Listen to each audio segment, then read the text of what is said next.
मैं हूं अमीश देवगन और आप देख रहे हैं देश का सबसे लोकप्रिय कार्यक्रम आर पार। 2024 का चुनाव अब अंतिम दौर में पहुंच गया है, यानी ग्रैंड फिनाले का वक्त अब बेहद करीब आ गया है। 7वें और अंतिम चरण के लिए चुनाव प्रचार अब थम चुका है और अब से कुछ देर पहले ही देश के प्रधानमंत्री मोदी अपने लंबे कैंपेन के बाद कन्याकुमारी पहुंचे हैं। प्रधानमंत्री मोदी वहां विवेकानंद रॉक मेमोरियल में ध्यान साधना के लिए गए हैं, लेकिन विपक्ष को मोदी का ध्यान लगाना कतई पसंद नहीं आ रहा, बिल्कुल पसंद नहीं आ रहा। विपक्ष इसमें व्यवधान पैदा करने के भरपूर प्रयास कर रहा है। विपक्ष का आरोप है कि कैंपेन खत्म होने के बाद मोदी का ध्यान लगाना भी एक तरह का चुनाव प्रचार ही है। कांग्रेस ने तो चुनाव आयोग से इसकी बकायदा लिखित शिकायत भी कर डाली है, यानी चुनाव प्रचार थम गया है लेकिन राजनीति अभी भी बाकी है। इसलिए आज मैं आपको 2024 के चुनाव में चुनाव प्रचार का फ्लैशबैक दिखाऊंगा और उन मुद्दों के बारे में बताऊंगा जो इस चुनाव में ट्रेंड करते रहे। इसके अलावा यह भी बताऊंगा कि कैसे नरेंद्र मोदी इस चुनाव का केंद्र बिंदु बने रहे। बीजेपी तो नरेंद्र मोदी के चेहरे पर चुनाव लड़ रही थी, लेकिन अंतिम चरण तक विपक्ष का खेमा भी नरेंद्र मोदी से बड़ा टॉकिंग पॉइंट नहीं ढूंढ पाया, सिर्फ प्रधानमंत्री मोदी का नाम ही लेता रहा। और कैसे 2024 का चुनाव नरेंद्र मोदी के इर्द गिर्द घूमता रहा। आर पार में आज इसी मुद्दे पर होगा सबसे बड़ा आर पार, क्योंकि चुनावी चर्चा मोदी का ध्यान लगाए, विपक्ष विघ्न फैलाए।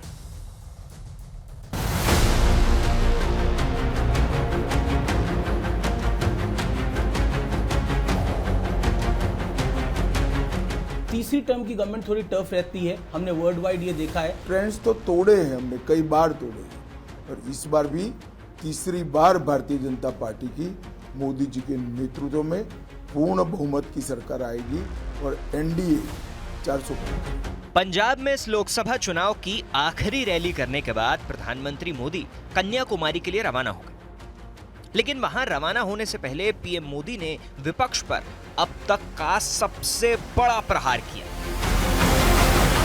गलती मत कीजिए मोदी को समझने की। अगर मोदी जिस दिन मुंह खोलेगा तुम्हारी 7 पीढ़ी के पाप निकाल करके रख दूंगा। उधर विपक्ष इस बात पर बेचैन है कि चुनाव के बीच मोदी ध्यान साधना के लिए क्यों जा रहे हैं। कांग्रेस तो इसके खिलाफ चुनाव आयोग तक पहुंच गई। 1 तारीख के बाद वो कहीं भी जाएं मेडिटेशन के लिए, और 4 तारीख के बाद तो परमानेंट मेडिटेशन होगा उनको। मार्केटिंग करने जा रहे हैं, फोटो खिंचवाने जा रहे हैं। पिछले बार गुफा में बैठ के फोटो खिंचवा रहे थे कि मीडिया और कैमरा पे प्रतिबंध लगाएं। कहीं तपस्या के लिए दूर चले गए हैं, क्योंकि उन्हें भी तो कहना है आखिरी में जब परिणाम नहीं आएगा कि हमारी तपस्या में कुछ कमी रह गई थी। ধ্যান করলে কেউ ক্যামেরা কে নিয়ে ধ্যান করে?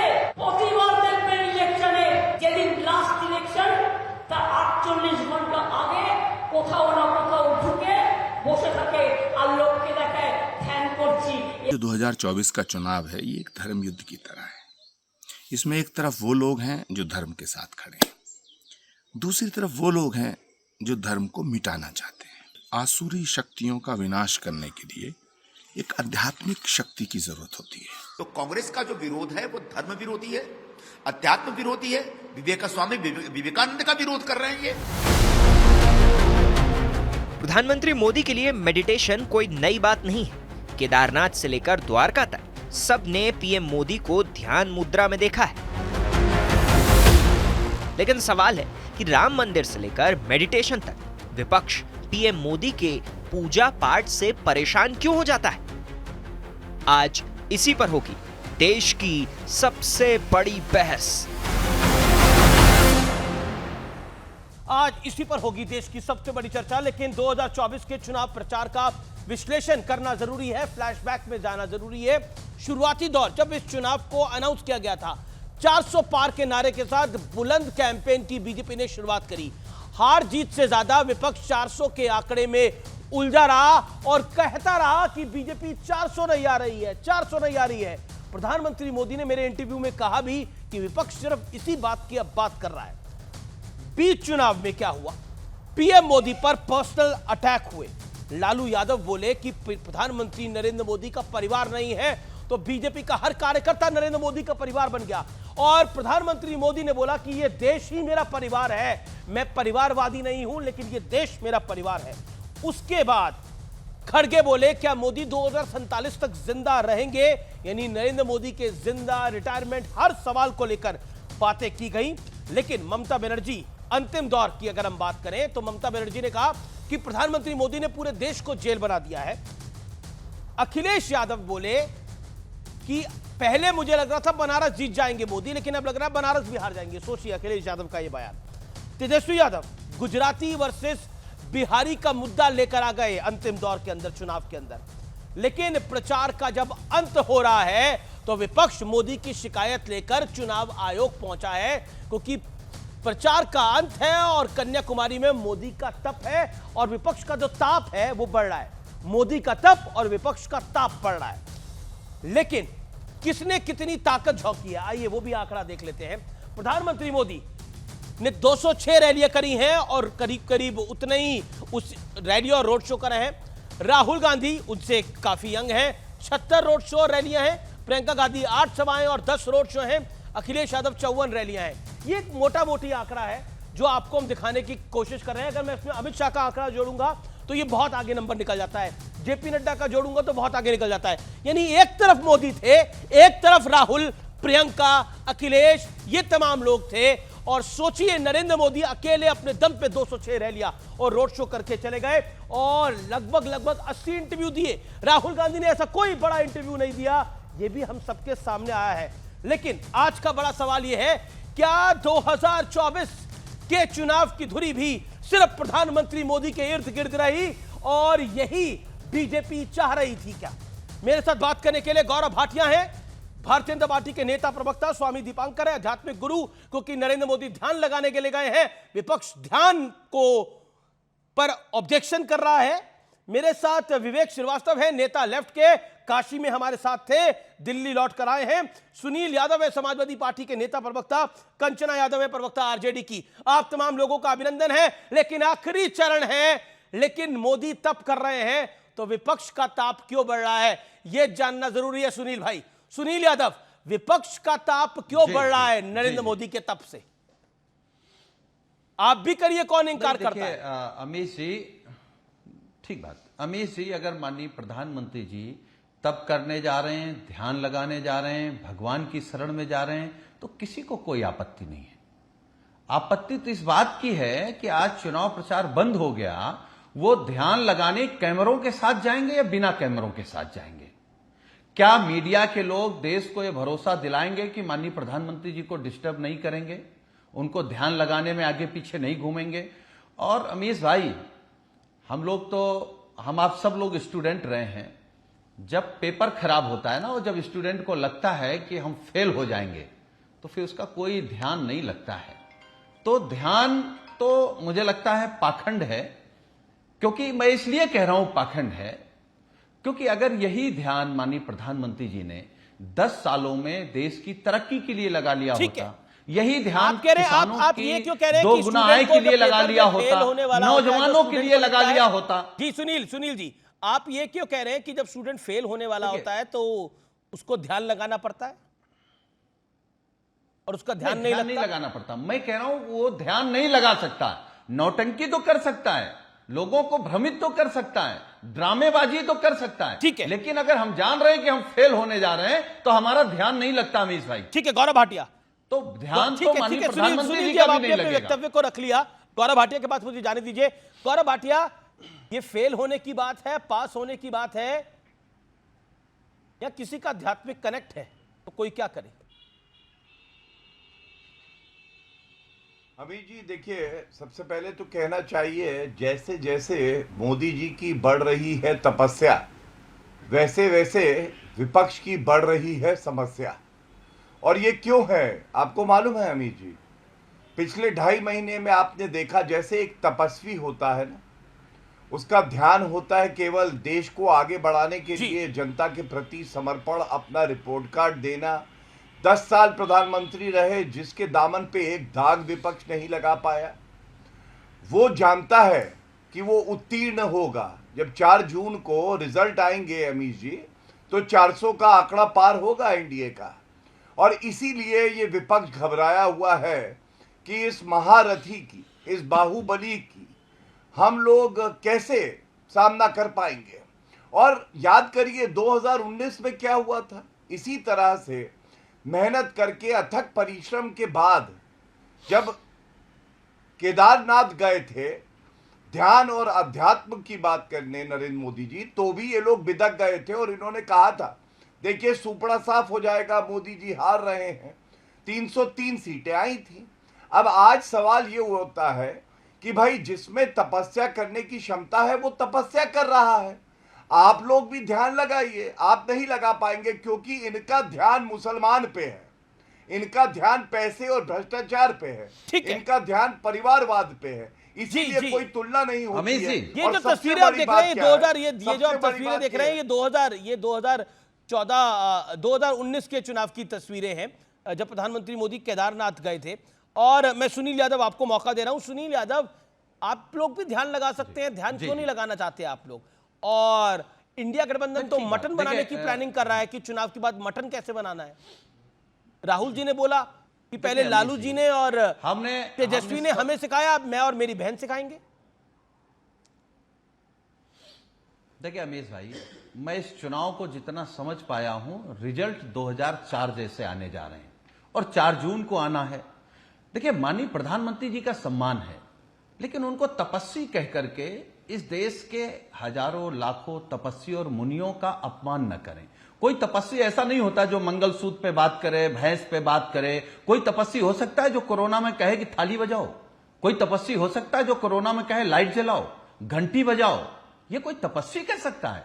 ये भैया हमसे मत कहलवाइए, क्योंकि हम प्रधानमंत्री जी की कुर्सी का सम्मान करते हैं। हालांकि वो 4 जून को पूर्व प्रधानमंत्री हो जाएंगे, उसके बावजूद भी सम्मान है। हम ये कह रहे हैं कि अगर यही तपस्या देश को तरक्की के लिए, देश में रोजगार के लिए, देश की अर्थव्यवस्था ठीक करने के लिए, देश में सामाजिक ताना बनाने के लिए अगर किया होता तो आज गौरव भाटिया की नौटंकी नहीं करनी पड़ती। गौरव जी देखिए ऐसा है अमीश जी, अब तो 4 जून बहुत पास है। पता चल जाएगा कि नौटंकी कौन करता है, औरंगजेब का आधुनिक युग में अवतार कौन है। और जहां तक कैमरे की बात इन्होंने करी, ऐसा ही तर्क सब दे रहे हैं कि ये पाखंड है, कैमरा क्यों है, धर्म निजी विषय है। तो ये देखिए, अब ये पाखंड है। अखिलेश यादव जालीदार टोपी लगा के और इफ्तार पार्टी करते थे मुख्यमंत्री आवास पे, और उसके बाद तस्वीरें खिंचवाते थे वोट बैंक के लिए। ये पाखंड है। पाखंड देखिए क्या है। ये तेजस्वी यादव अभी अपशब्द बोल रहे थे प्रधानमंत्री जी के लिए। अब ये मुसलमान नहीं है, लेकिन इफ्तार पार्टी करेंगे, नमाज पढ़ेंगे, रोजे नहीं रखेंगे। ये पाखंड है। ये देखिए, अभी एक और ममता बनर्जी भी बोल रही थी। ये देखिए पाखंड। ममता बनर्जी नमाज पढ़ने के लिए ठीक है, लेकिन अगर जय श्री राम बोलोगे तो चमड़ी उधेड़ देंगी। और हर बात का विरोध क्यों?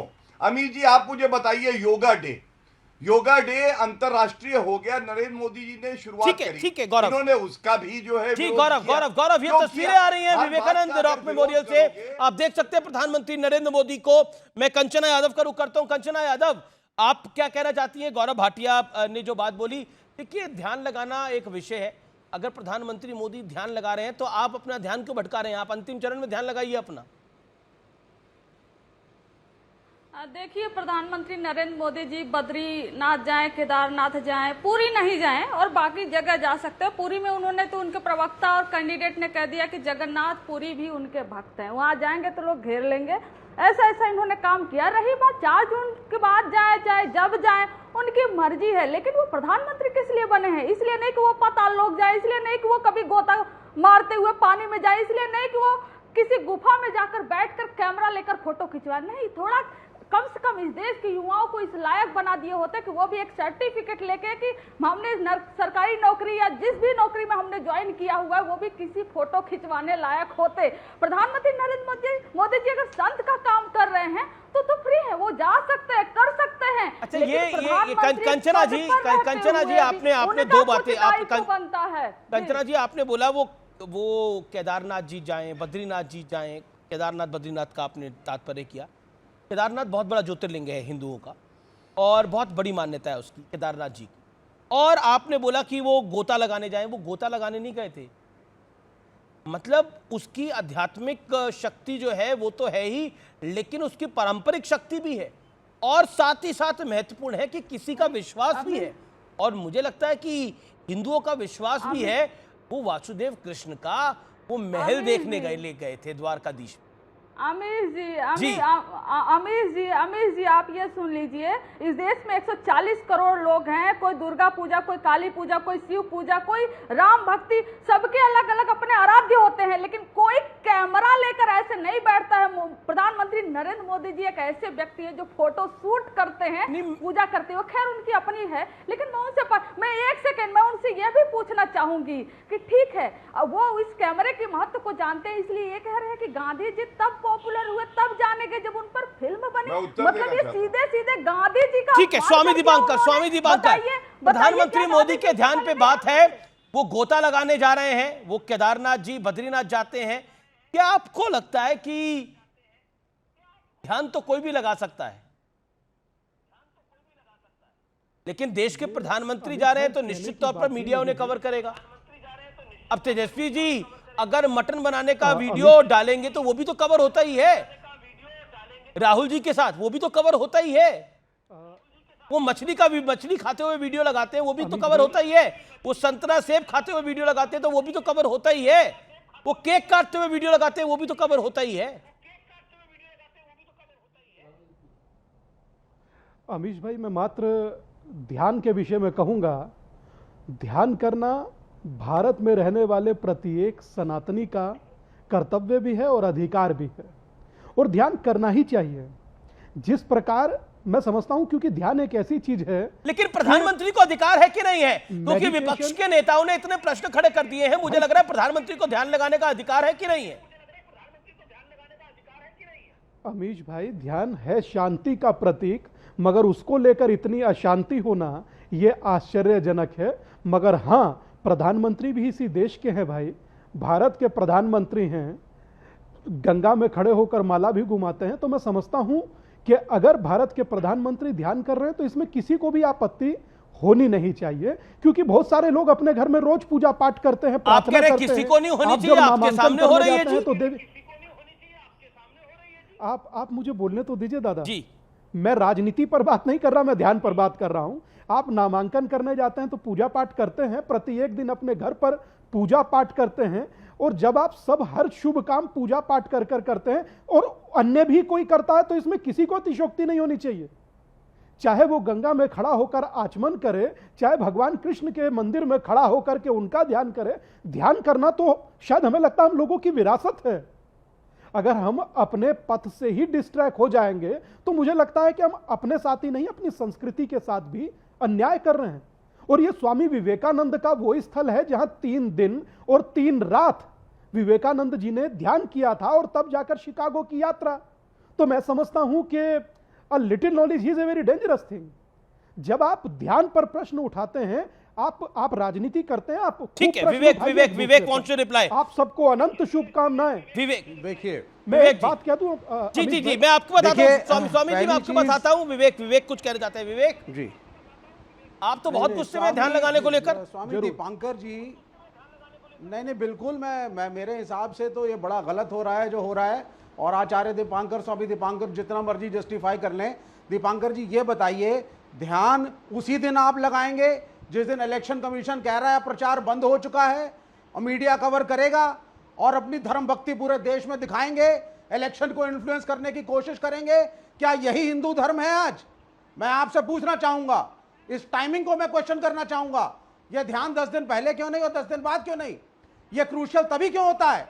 राम मंदिर की प्राण प्रतिष्ठा की तारीख वही क्यों जिसके खिलाफ शंकराचार्य ने बोला, यानी कि धर्म का प्रयोग उपयोग स्वामी दीपांकर और हमारे प्रधानमंत्री दोनों लोग सिर्फ राजनीति और सत्ता के लिए कर रहे हैं और यह निंदनीय है और संविधान के खिलाफ है। इसकी निंदा होनी चाहिए। आप जरूर ध्यान लगाइए, जरूर पूजा करिए। वाराणसी हम लोग होकर के आए, वहां हमने देखा, लेकिन इस तरीके से प्रदर्शन करना मात्र वोटों की गिनती को इन्फ्लुएंस करने के लिए और लोगों के अंदर मैसेज देने के लिए, पोलराइज करने के लिए, मतलब अगर प्रधानमंत्री विवेक भाई अगर प्रधानमंत्री ध्यान ना लगाते और वो कवर नहीं होता तो आपको लगता है वो इन्फ्लुएंस वोटर नहीं हो रहे थे, मतलब आप लोग चुनाव जीत रहे थे तब? अब कुछ गड़बड़ हो रही है ना? हम तो वैसे देखिए, इंडिया अलायंस तो सत्ता में आ रहा है, हम तो पूरे कॉन्फिडेंस हैं, जितना मर्जी तो जो फिर डर काहे कर लें और जितना मर्जी इनको बैकिंग। फिर आपको क्यों लगता है वोटर इन्फ्लुएंस हो जाएगा नरेंद्र मोदी के इस एक्शन से, जिसको आप ड्रामा बिल्कुल नहीं होगा। मैं तो ये आचार्य दीपांकर जी जैसे लोग जितनी मर्जी बैटिंग कर लें, जितना मर्जी पोलराइज करने की कोशिश करें, जितना मर्जी घोषित करें, क्या पोलराइज करा भाई? ओके आचार्य जी, ओके आचार्य जी नहीं, आचार्य दीपांकर जैसे लोग धर्मगुरु होने के बाद जब क्लीन चिट देते हैं और धर्म का साथ ना दे करके राजनीति का साथ देते हैं, नेताओं का साथ देते हैं, और धर्मतंत्र जब राजतंत्र के नीचे आ जाता है तो प्रश्न पूछना चाहिए। ओके, जवाब लेना जरूरी है, स्वामी दीपांकर स्टर्न। अमीश भाई, अगर आप ध्यान प्रतिदिन करते हैं तो आप उस दिन मत कीजिए जिस दिन चुनाव प्रचार खत्म हो गया हो, ये धर्म के विरोध में है, ऐसा विवेक भाई कह रहे हैं। 10 दिन बाद कीजिए, 10 दिन पहले कीजिए, मगर उस समय पर मत कीजिए। और चर्चा सोचिए ध्यान की चल रही है, पीसफुल चर्चा है, उसमें इतना अवरोध और विरोध। आप विवेक भाई आप बोल रहे थे तो मैं चुपचाप सुन रहा था ना। आप जैसे आप कर रहे थे तो हम आप जैसे की सुन रहे थे। और सोचिए कि इस देश की खूबसूरती, इस देश में ध्यान पर चर्चा हो और वक्तव्य एक नास्तिक दे रहा हो और सामने आध्यात्मिक गुरु सुन रहा हो, इससे खूबसूरत देश हो सकता है कोई? मैं मात्र इतना कहना चाहता हूं, मेरा राजनीति से कोई लेना देना दादा फिलहाल नहीं है। मैं मात्र ध्यान पर चर्चा कर रहा हूं, और ध्यान पर जब चर्चा हो तो ध्यान करना प्रत्येक सनातनी का अधिकार है। विवेक भाई आपका भी है, आप करो या मत करो वो आपकी इच्छा, पीएम करें या ना करें वो पीएम की इच्छा। मगर मेरा मानना यह है, अगर कोई ध्यान करता है उस पर इस प्रकार के व्यंग्यात्मक, इस प्रकार के कटाक्ष, इस प्रकार के शब्दावली, मैं समझता हूं कि आध्यात्मिक Vivek 30 second, then Gaurav Bhatia and Kanchana Yadav. Okay Vivek 20 second. Acharya ji धर्म का उत्तर धर्म से दूंगा मैं। और पुरी के शंकराचार्य ने कहा था कि यह निश्चय करना होगा हिंदू समाज को, जिसमें आप आते हैं और अग्रणी क्योंकि आप धर्मगुरु हैं, कि राजतंत्र बड़ा है या धर्मतंत्र। और आप जैसे धर्मगुरु, आप लोगों ने धर्मतंत्र को राजतंत्र सत्ता के नीचे लगाया है। नहीं बिल्कुल नहीं, ये नहीं बोल सकते आप, नहीं ऑब्जेक्शनेबल है, सबसे बड़े धर्मगुरु हैं। नहीं ये नहीं, ये ऑब्जेक्शनेबल है। बिल्कुल सही है, क्योंकि आप बताएं कि क्या ध्यान का प्रदर्शन करना, पूजा का प्रदर्शन करना, फोटो ऑफ करना, वोट मांगने के लिए, एक सेकंड बार ये कहा जा रहा है, प्रचार बंद कर दिया हो, इलेक्शन कमीशन आपको मौका दूंगा, लेकिन let Gaurav Bhatia also reply to this. नहीं एक सेकंड आपने, लेकिन बार कहा जा रहा है कि ऐसी बात अच्छी नहीं कहा। एक बात कह दूं स्वामी दीपांकर, मैं आपको मौका दूंगा आगे, लेकिन पॉइंट ये है कि बार कहा जा रहा है कि धर्म का प्रदर्शन नहीं करना चाहिए, जो ध्यान लगाया जा रहा है उसका प्रदर्शन नहीं करना चाहिए। खाना हम सब डेली खाते हैं, तो मछली खाने का वीडियो क्यों लगाया तेजस्वी यादव जी ने? डेली फल खाते होंगे तो फल लगाने का, खाने का वीडियो क्यों लगाया तेजस्वी यादव ने? अब केक तो जन्मदिन पे काटते होंगे, लेकिन जन्मदिन तो था नहीं उस दिन हवाई जहाज के अंदर, 200 रैलियों का रेला था, तो केक काटने का वीडियो क्यों लगाया? तो ये सब भी सवाल आ सकते हैं बीच के अंदर, और उसका जवाब क्या होगा? गौरव भाटिया। अमीर जी, स्वामी दीपांकर जी ने बहुत अच्छी अध्यात्म पे बात करी, मैं अब राजनीतिक बात एक करता हूं। देखिए, लेकिन विवेक कह रहे हैं कि धर्म सत्ता राज सत्ता से नीचे हो गई है आज के युग में, ये विवेक ने बोला। देखिए, ये इसलिए बोल रहे हैं कि लेफ्ट पार्टी हमेशा से लेनिन के जूतों के नीचे रही है, मार्क्स के जूतों के नीचे रही है, इसलिए ये उनकी सोच है। मैं एक आपसे राजनीतिक बात करता हूं। आज नरेंद्र मोदी जी जब ध्यान लगा रहे हैं तो वो अपनी चेतना को जागृत करने के लिए लगा रहे हैं। इससे दूसरे व्यक्ति को क्या दिक्कत है? दिक्कत किसे है? दिक्कत उसे है जिसने कहा कि भारत में बहुसंख्यकवाद की कोई जगह नहीं है। कांग्रेस पार्टी, दिक्कत उस समाजवादी पार्टी को है जो वोट जिहाद की बात कर रही थी। दिक्कत उस आरजेडी को है जिसके मुखिया लालू प्रसाद यादव ने कहा मुसलमानों को पूरा आरक्षण मिलना चाहिए। और दिक्कत क्यों है, समस्या क्यों है तपस्या से मोदी जी की?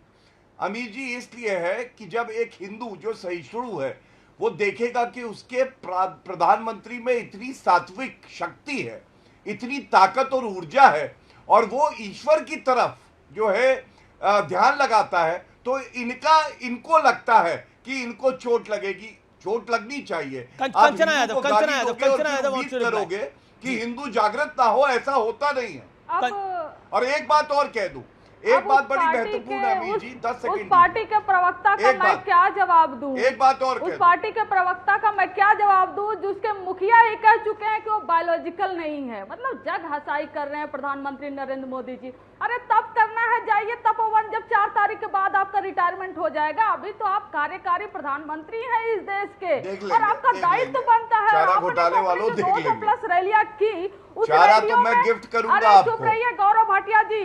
अरे चंदा चोरो चुप रहो, ठीक है? तुम्हारी भाषा में मुझे भी जवाब देने आता है। चारा खिलाएंगे भैंस के साथ खड़े होके। आपकी पार्टी के लीडर भैंस के ऊपर और चारा खाएंगे। चेक करो गौरव भाटिया, चेक करो कि तुम बायोलॉजिकल। अरे तमीज से बात करें अमीर जी, ये बायोलॉजिकल चेक कर रही है, कौन है भाई? अब बताइए, मेरी छोटी बहन है, अगर मैं इनसे कहूँ लालू प्रसाद यादव का बायोलॉजिकल बेटा नहीं है तेजस्वी, तो अच्छा लगेगा? नहीं, ये बताइए, मैं कह रहा हूँ। नहीं तो मैं कहूँ मेरा निवेदन है भाई, चुनाव का अंतिम दौर आ गया, मेरा निवेदन मानिए और भाषा की मर्यादा को बना के रखिए। ओके, कंचना यादव आप अपनी बात 30 सेकंड में रखिए, then Gaurav you reply. Modi ji कह चुके हैं। उनसे पहले कहिए, बात करने की तमीज सी क्या है, सलीका। ये चारा खाने से यही हाल होता है, असर सीधा दिमाग पे पड़ता है। जो लोग चारा खाते हैं इंसान होके, उनके दिमाग में और उनकी सोचने की क्षमता पे असर पड़ने लगता होती है। तुमको भारतीय जनता पार्टी पता नहीं क्यों। अरे भाई, हमें ये सर्टिफिकेट नहीं चाहिए चारा घोटालों का। अपनी अरे भैंस के गोबर से नहाने वालों, बस करो। गोबर बुद्धि में है क्या तुम्हारी? चुप करो तुम। नहीं, बुद्धि में है। एक सेकंड, ये नहीं।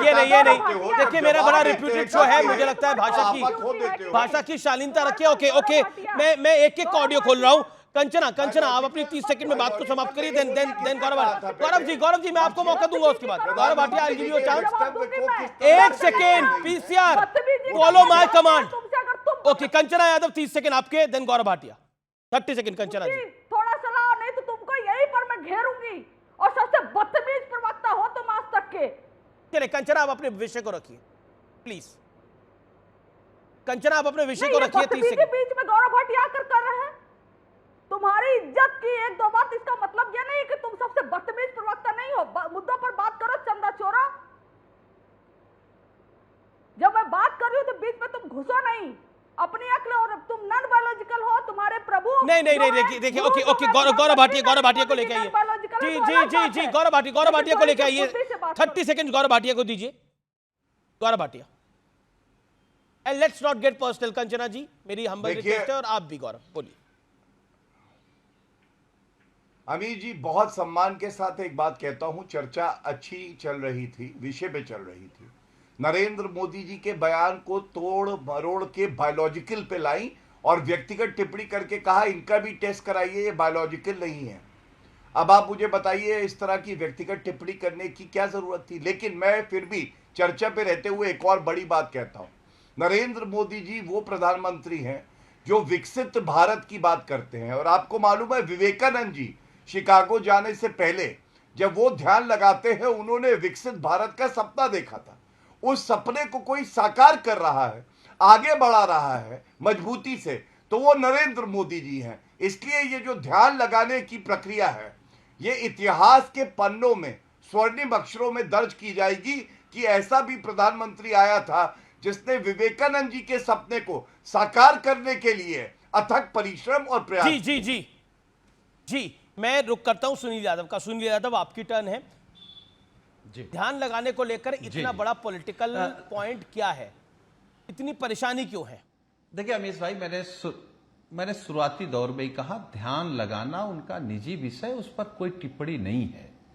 लेकिन अभी बीजेपी के प्रवक्ता ने कहा कि माननीय प्रधानमंत्री जी एक ऐसे प्रधानमंत्री हैं जिनको किस में याद रखा जाएगा, कि वैक्सीन बनाने वाले से भी चंदा ले लिया, किस में याद रखा जाएगा, गाय काटने वाली कंपनियों से भी चंदा ले लिया, किस में याद रखा जाएगा, जो स्वतः कह रहे हैं कि हम अवतारित पुरुष हैं, जो कह रहे हैं कि गांधी को कोई जानता नहीं था, जो कह रहे थे कि हमने ईमेल कब यूज किया था, बादलों में रडार को छिपा रहे थे, जो कह रहे थे रंगीन कैमरा फोटोग्राफी उनके पास सबसे पहले था, बंगाल की मेट्रो ट्रेन बचपन में देखने गए थे।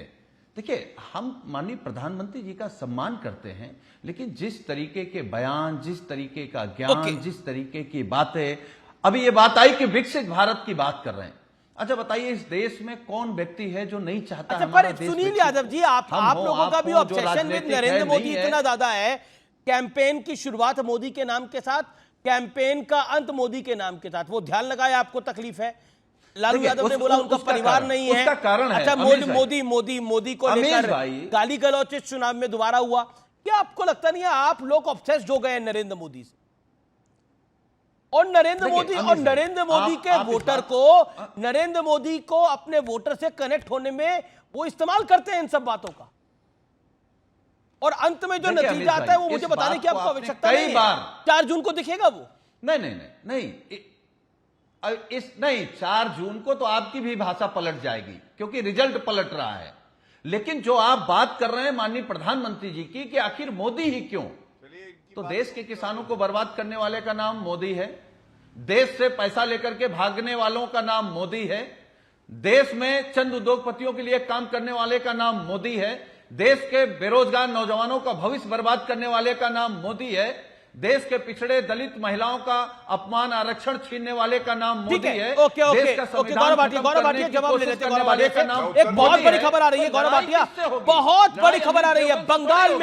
बंगाल की रैली में प्रधानमंत्री नरेंद्र मोदी ने बहुत बड़ी स्टेटमेंट दी थी, लेकिन वो स्टेटमेंट इस समय हमारे पास है। प्रधानमंत्री नरेंद्र मोदी ने क्या बोला था कि 4 जून के बाद क्या होगा? सुनते हैं प्रधानमंत्री मोदी ने क्या बोला। 4 जून के बाद अगले 6 महीने में देश में बहुत बड़ा राजनीतिक भूचाल आने वाला है। ये परिवारवादी पार्टियां अपने आप बिखर जाएगी। बहुत बड़ा राजनीतिक भूचाल आने वाला है। गौरव भाटिया, इसके मायने क्या है? क्या राजनीतिक भूचाल आएगा 4 जून के बाद? इसके मायने क्या है? प्रधानमंत्री मोदी ने बोला परिवारवादी पार्टियां बिखर जाएंगी। देखिए अमीर जी, प्रधानमंत्री जी ने जो बात कही है बहुत सोच समझ के कही होगी, इसलिए मैं उस पर कोई टिप्पणी करके उसका विस्तार नहीं करूंगा। लेकिन एक बात जरूर कहूंगा, जब 400 का आंकड़ा पार एनडीए का होगा तो एक मजबूत सरकार आएगी। ये मजबूत सरकार क्या करेगी? जो नरेंद्र मोदी जी का संकल्प है, भ्रष्टाचारियों को जूते की नोक से कुचल देगी, परिवारवाद को खत्म करके योग्यता को आगे बढ़ाएगी, पद निरपेक्षता को आगे करेंगे और तुष्टीकरण की राजनीति को समाप्त करेंगे। लेकिन सपा के प्रवक्ता की बात का उत्तर दे दूं, सपा और अखिलेश यादव को क्यों याद किया जाता है? आप याद करिए, ऐसा पुत्र जो पिता को कुर्सी से हटा दे, या तो औरंगजेब था या अखिलेश यादव थे। ये देखिए, गायत्री प्रजापति ये दोष सिद्ध हैं रेप केस में, और उसको मंत्री बनाया अखिलेश यादव ने। जी, राजनीतिक भूचाल क्या आएगा? प्रधानमंत्री नरेंद्र मोदी ने जो बोला कि 4 जून के बाद एक बड़ा भूचाल आएगा, राजनीतिक पार्टियां बिखर जाएंगी, वो भूचाल क्या आएगा? सुनील यादव, गौरव शांत होइए, आपकी बात का जवाब। सुनील यादव 30 सेकंड। अमीश भाई, जो माननीय प्रधानमंत्री जी ने कहा है 4 जून के बाद भूचाल आएगा, राजनीतिक भूचाल ये होगा जिन्होंने किसानों, राजनीतिक भूचाल क्या होगा? जिन्होंने किसानों को बर्बाद किया, जिन्होंने जमीन का घोटाला किया, जिन्होंने चंदा चोरी की, वो सब जेल में होंगे। आप देखिएगा, जेल से भूचाल आएगा, सबका हिसाब किताब होगा, कोई बचेगा नहीं 4 जून के बाद। लेकिन परिवारवादी पार्टियों में बोल रहे थे प्रधानमंत्री नरेंद्र मोदी तो। जी, गौरव भाटिया, देखिए प्रधानमंत्री जी तो क्या बोलते हैं, क्या नहीं बोलते, परिवारवाद। गौरव की बारी है। गौरव को 30 सेकंड दीजिए। अपनी बात रख लो, बीच में ना बोले। सुनील जी, देखिए, जब आप कहेंगे परिवारवादी पार्टियों का बुरा समय आ रहा है, नष्ट हो रही है, तो थर थर कांपते हैं सपा के मुखिया भी और प्रवक्ता भी। जब से पार्टी बनी है, यादव परिवार के बाहर का कोई अध्यक्ष नहीं मिला इनको, और यही हाल आरजेडी का भी है, तो डर तो लगेगा ना। और भ्रष्टाचार इतना किया है, अब जब भ्रष्टाचारी पकड़े जाएंगे, जेल की सलाखों के पीछे जाएंगे, तो इनको तो डर लगना स्वाभाविक है। और अमीर जी, सबसे बड़ी बात क्या है, इस पूरे चुनाव में नरेंद्र मोदी जी, जैसा आप कह रहे थे, केंद्र में थे, विपक्ष भी उनकी बात कर रहा था, जनता भी उनको आशीर्वाद दे रही थी, और हम भी कह रहे थे कि हमारा रिपोर्ट कार्ड ये है। लेकिन पंचर साइकिल की बात किसी ने करी? चारा घोटाले का लालटेन की बत्ती बुझ गई, किसी ने बात करी? ओके, सुनील यादव जवाब, सुनील यादव जवाब, किसी ने बात करी? नहीं, सुनील यादव नहीं बता पाए। सुनील यादव, देखिए मैं केवल अमीर भाई, प्रधानमंत्री ने तो बड़ी सारी और भी बातें कही जी। देखिए, नीरव मोदी से लेकर के जो देश का पैसा लेकर के बाहर भागे हैं वो भी जेल में नजर आएंगे। जिन्होंने सरकार रहते देश में पैसा चुराया है, वो पीएम केयर फंड से चुराया हो, चंदा चोरी से चुराया हो, बड़ी बड़ी योजनाओं से चुराया हो, नमामि गंगे से चुराया हो, वो सब आपको जेल में नजर आएंगे। और एक नई सरकार नजर आएगी, और नई सरकार में किसान, पिछड़ा, दलित, मुसलमान, अगड़ा, बेरोजगार, महिलाएं और देश की सीमाएं सबके सब सुरक्षित होंगे। और हमारे नेता माननीय अखिलेश यादव ने एक बात और कही, 4 जून को मीडिया को भी आजादी मिलेगी, आजादी मिलेगी। और ये इस तरीके के कुतर्क करने वाले लोग आप टीवी पे नजर नहीं आएंगे। देखिएगा 4 जून के बाद इनको नहीं बिठा पाएंगे आप। ठीक है, गौरव भाटिया दल बदल के कहीं घूम रहे होंगे, गौरव भाटिया दरवाजे खड़े होंगे। गौरव भाटिया रिप्लाई। देखिए, ऐसा है अमित जी, आपने ध्यान की बात करी। नरेंद्र मोदी जी तो ध्यान लगा रहे हैं, ईश्वर से प्रेरणा ले रहे हैं, लेकिन जब अखिलेश यादव मुख्यमंत्री पद से हट रहे थे तो उनका पूरा ध्यान कहां केंद्रित था? ये एक बड़ी अच्छी तस्वीर है, टोटी चुरा ली सरकारी बंगले की। अब उनको याद किस लिए किया जाता है? मुजफ्फरनगर दंगे, टोटी चोर, 200 रुपए की टोटी चुराई, ध्यान सारा टोटी पे था। क्या एक मुख्यमंत्री के ये लक्षण होने चाहिए? आप बताइए मुझे, ये बड़ी दुख की बात है। प्रधानमंत्री ने भी इसका जिक्र किया था अपनी एक चुनावी रैली में, प्रधानमंत्री ने भी इसका जिक्र किया था। सुनील यादव, एक और तस्वीर है, देखिए बेहतरीन। हालांकि मेरी ऐसी कोई आदत नहीं है कि मैं पर्सनल टिप्पणी करूं, लेकिन जो लोग चुनावी टिप्पणी हो गई, अखिलेश यादव जी को जानते चुनावी टिप्पणी हो गई। नहीं, प्रधानमंत्री ने भी एक रैली में जिक्र किया, तो हम भी तो कह रहे हैं टोटी का, सबसे खराब हम भी कह रहे हैं। अरे भाई, वही बात कह रहे हैं। अगर इनको लगता है कि हम लोगों के पास टोटी है, तो 4 जून के बाद वो टोटी कहां, किसके, कैसे फिट करनी है वो हम लोग जानते हैं। हम सूची बनाए हैं, वो टोटी सेट करेंगे, फिट करेंगे। किसको कहां करनी है ये 4 जून का रिजल्ट बताएगा। तो हम सरकारी बंगला थोड़ी ना है, हम जानते हैं 4 जून के बाद आप या तो कांग्रेस के दरवाजे खड़े होंगे या समाजवादी पार्टी के दरवाजे खड़े होंगे कि माई बाप हमको ले लो, हमारी दुकान बंद हो गई। देखिए, तीर निशाने पे लग गया अमीर जी, तीर निशाने पे लगा है। सरकारी बंगले की 200 रुपए की टोटी चुराई, और ये कहना जरूरी है, इसीलिए जनता तीर निशाने पे लगाएंगे।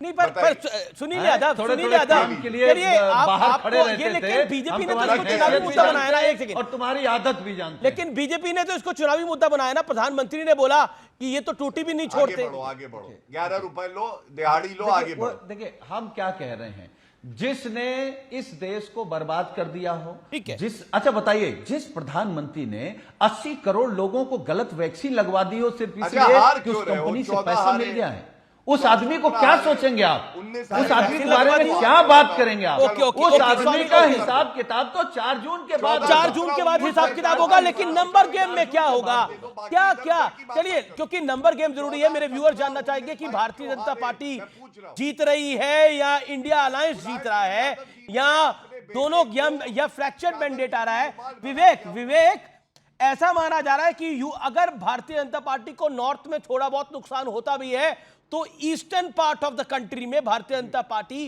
का बहुत बड़ा प्रभाव होगा, यानी वहां पर बहुत बड़ा फायदा होगा।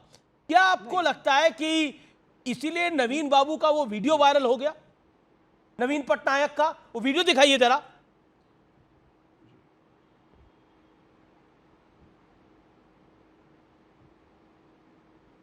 विवेक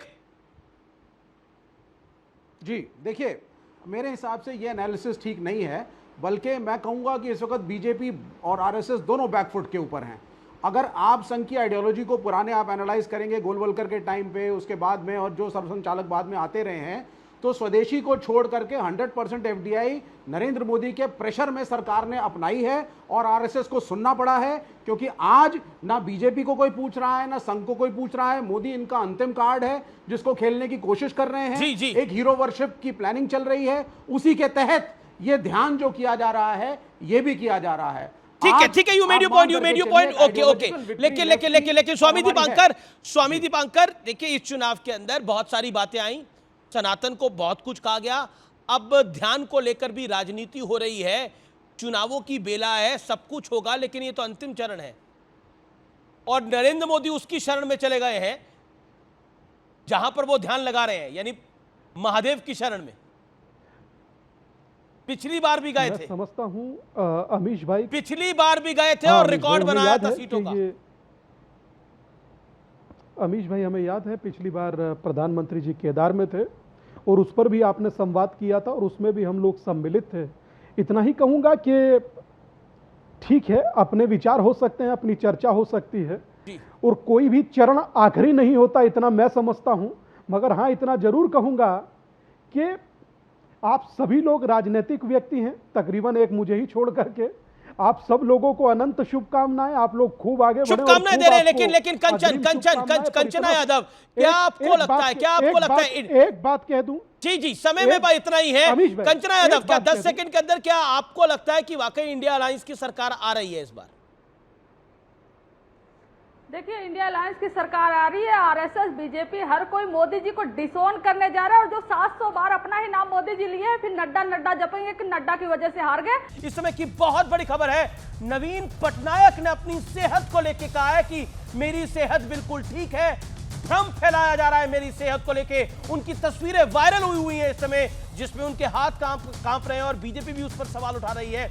बीजेपी 10 साल से अफवाह फैला रही है। नवीन पटनायक ने अपने एक इंटरव्यू में यह बात कही है। मेरे साथ धर्मेंद्र प्रधान जुड़ रहे हैं, केंद्रीय मंत्री और ओडिशा के लोकप्रिय नेता भी हैं। धर्मेंद्र प्रधान जी, मेरा पहला सवाल आपसे यही है कि नवीन पटनायक की हेल्थ को लेकर एक संशय पैदा किया जा रहा है, भारतीय जनता पार्टी भी सवाल उठा रही है, आप एक पैनल भी बनाने वाले हैं अगर आप सत्ता में आए, क्या मामला है ये पूरा? देखिए, इसको कल माननीय प्रधानमंत्री जी ने बहुत जिम्मेवारी के साथ इस विषय को उठाए हैं जी। पिछले कई महीनों से जिस प्रकार की आचरण हो रहा है, सार्वजनिक आचरण हो रहा है, इसमें से कुछ दाल में काला है ऐसे स्पष्टता ध्यान में आ रही है, स्पष्ट हो रही है जी। इसको देखो, एक कोई व्यक्ति का विषय नहीं है, एक राज्य की मुख्यमंत्री का ये सारे रवैया, सारे कार्यक्रम, सारे स्वभाव, निश्चित रूप में अकाउंटेबिलिटी होनी चाहिए। इसके ऊपर कोई ना कोई उसको तो जवाब देना पड़ेगा। ये बात मेरे सामने भी आई है, मेरे को ध्यान में आया है कि माननीय मुख्यमंत्री जी ने अपना एक सफाई दिया है, लेकिन पिछले कई महीनों की जो सब कांड हुए हैं, जो सब घटनाएं हुए हैं, जिस प्रकार की वीडियो सामने आई है, इसमें प्रधानमंत्री जी ने जो विषय कहा है वो सही कहा है। विशेष करके हमें चिंता है पिछले दिनों में मुख्यमंत्री जी की के सामने जो फाइल रखी गई होगी, क्या उन्होंने साइन किया या उनकी डिजिटल साइन करवाया गया? डिजिटल साइन किसने करवाया? इस प्रकार की हालत आई क्यों? क्या क्या निर्णय हुए हैं? ये सारा विषय निश्चित रूप में आने वाले बीजेपी की सरकार तहकीकात करेगी। यही एक मुद्दा है, इसको निश्चित किया जाएगा। क्या आपको लग रहा है, क्योंकि क्या आपको लगता है एक बड़ी कॉन्स्पिरेसी हुई है उनकी हेल्थ को लेकर, जैसा बीजेपी कह रही है कि कुछ बड़ा खेल है इसके अंदर, क्यों लगता है आपको? देखिए, मैं पहले भी आपकी चैनल में कहा हूं, क्या इस राज्य के मुख्य चीफ सेक्रेटरी उनको मिल पाते हैं? क्या इस राज्य के डीजी उनको मिलते हैं? क्या उनकी कोई राजनीतिक सहयोगी उनको इन दिनों में, पिछले उन्होंने कैंपेनिंग का बात कही है, क्या पिछले कैंपेनिंग में उनके साथ कोई पॉलिटिकल व्यक्ति घूम रहा है? क्या उनकी कोई मीटिंग में, उनको कोई स्ट्रैटेजी मीटिंग में बैठते हुए किसी ने देखा है? जो नवीन पटनायक जी को पिछले दिनों में जानते हैं, उसकी विपरीत कुछ हो रहा है। जब हो ही रहा है तब प्रश्न आना स्वाभाविक है। उन्होंने अपना एक सफाई आज दिया है, लेकिन विषय उनकी व्यक्तिगत का विषय नहीं है, वो उनकी स्वास्थ्य और दीर्घायु हो, शतायु हो, वो स्वस्थ रहे, हम सभी की इच्छा है। लेकिन 4.5 करोड़ लोगों की राज्य है। उस प्रकार की राज्य की अकाउंटेबिलिटी, उत्तरदायी, जवाबदेही सार्वजनिक होनी चाहिए। जी, लेकिन एक पांडियन को लेकर, वीके पांडियन को लेकर नवीन पटनायक ने बोला कि वो मेरे सक्सेसर नहीं होंगे, जिसको बीजेपी ने बड़ा चुनावी मुद्दा बनाया था। क्या अब आपके हाथ से वो मुद्दा निकल गया है? क्योंकि नवीन पटनायक ने खुद उसको आके क्लैरिफाई करने का प्रयास किया है। देखो, वो प्रयास ही किए हैं। अभी तक पूरा कैंपेनिंग खत्म होने की आखिरी दिन जी उन्होंने किया है। उसकी मतलब क्या है? जब उनको पक्का हो गया है कि शायद इस बार जाना 70% तय है, उन्होंने एक आखिरी दांव खेला है। लेकिन ये सब जानते हैं कि कैंडिडेट कौन तय किया, कैंपेनिंग कौन कर रहा है, सभा किसकी हो रही है। ये कोई काल परसों से तो नहीं हो रही है, पिछले 1 साल से एक योजना के तहत इसको किया जा रहा है। निर्णय कौन लेता है, निर्देश कौन देता है, सीएम डिजायर की थ्योरी कौन चलाता है। लेकिन क्या हुआ क्या है नवीन बाबू को? क्योंकि एक और वीडियो शेयर किया गया जो सोशल मीडिया पे, उनकी लात को कोई कंट्रोल कर रहा है और पांडियन साहब भी उनकी लात को कंट्रोल कर रहे हैं। वो भी वीडियो शेयर किया हेमंता बिस्वा शर्मा ने। हुआ क्या है पांडियन नवीन बाबू को? देखो, मैं किसी की व्यक्तिगत स्वास्थ्य के ऊपर टिप्पणी देना उचित नहीं मानता हूं, लेकिन मैं 2 विषय कहूंगा। माननीय मुख्यमंत्री जी दीर्घायु हो, शतायु हो, व्यक्तिगत रूप में स्वस्थ रहे, ये हम सभी की कामना है। लेकिन एक राज्य के मुख्यमंत्री करके उनकी जो भूमिका प्रशासनिक और उनकी राजनीतिक जो भूमिका रही है, निश्चित रूप में ये एक प्रश्न खड़ा किया है। उसी के बारे में भारतीय जनता पार्टी ने एक मत दिया है, उसमें हम अपना काम करेंगे। जी, करीब 2.5 महीने बाद लोकसभा चुनाव का प्रचार समाप्त हो गया। प्रधानमंत्री ध्यान लगाने गए हैं, लेकिन विपक्ष उस पर सवाल उठा रहा है। देखिए, ये उनकी मानसिक दिवालियापन की परिचय है। पिछले बार भी माननीय प्रधानमंत्री जी चुनाव शोर शराबा जब खत्म हो गई तब भी गए थे ध्यान करने के लिए। प्रधानमंत्री जी एक राजयोगी है, राजऋषि है, उनकी आध्यात्मिकता के साथ अत्यंत जुड़ाव है। खुद को डिटॉक्सिफाई करने के लिए खुद के अंदर जो ऊर्जा उन्होंने खोया है, इतने बड़े कैंपेनिंग में स्वाभाविक एक ऊर्जा लॉस होती है, उसको रीगेन करने के लिए उनके हाथ में देश में और बड़े बड़े काम होना बाकी है। इसको रीगेन करने के लिए कोई भी सामान्य व्यक्ति कुछ समय सांस लेता है। माननीय प्रधानमंत्री जी आध्यात्मिक व्यक्ति होने के कारण खुद को कंसंट्रेशन में गए हैं। उन्होंने आध्यात्म के साथ जुड़ने के लिए गए हैं। बहुत बहुत शुक्रिया धर्मेंद्र प्रधान जी, इतने महत्वपूर्ण विषय पर और इतने जरूरी समय पे हमारे साथ जुड़ने के लिए। Thank you so much, pleasure having you.